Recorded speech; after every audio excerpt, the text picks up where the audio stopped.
Welcome back, everybody. Today, I'm going to teach you how to add views to projects in ClickUp. This is incredibly useful when you need to visualize your work in different formats, whether that's tracking timelines, managing data in tables, or monitoring team activity. Let's dive right in. First, open your browser and navigate to clickup.com.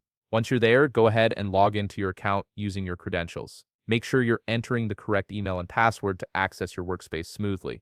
After logging in, you'll land on your main panel. Here, look for the option labeled Spaces and click on it. This will show you all the available spaces in your ClickUp account. From this list, click on the specific space where you want to add different views. This could be a project space, a team workspace, or any custom space you've created for organizing your tasks. Once you've selected your space, direct your attention to the top of the screen. You'll see an option labeled View. Click on it to reveal a drop-down menu. This menu is where all the magic happens, as it contains all the different view types you can add to better organize and visualize your projects. From the drop-down menu, you'll see various view options available. Let's start by clicking on Gantt.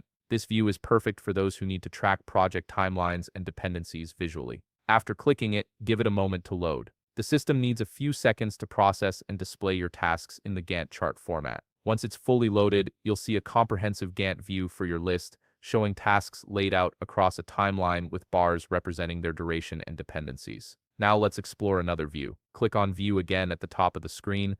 This time select Table from the drop-down menu. The table view is excellent for managing data in a spreadsheet-like format, making it easy to sort, filter, and analyze your tasks. Once you click it, your workspace will transform into a table view, displaying all your tasks in rows and columns, much like a spreadsheet. Let's try one more view to show you the flexibility ClickUp offers. Click View once more, and this time select Activity. The Activity view is particularly helpful for monitoring what's happening across your projects in real time. It shows you all the updates, comments, and changes made by team members. After selecting it, your screen will switch to Activity View, giving you a live feed of all project activities. And there you have it. You can now easily switch between different views in ClickUp based on what suits your project best. Whether you need a timeline perspective with Gantt, a data-driven approach with Table, or real-time updates with Activity, ClickUp gives you the flexibility to choose the view that works for you. If you found this video helpful, please leave a like, subscribe, and see you in the next video.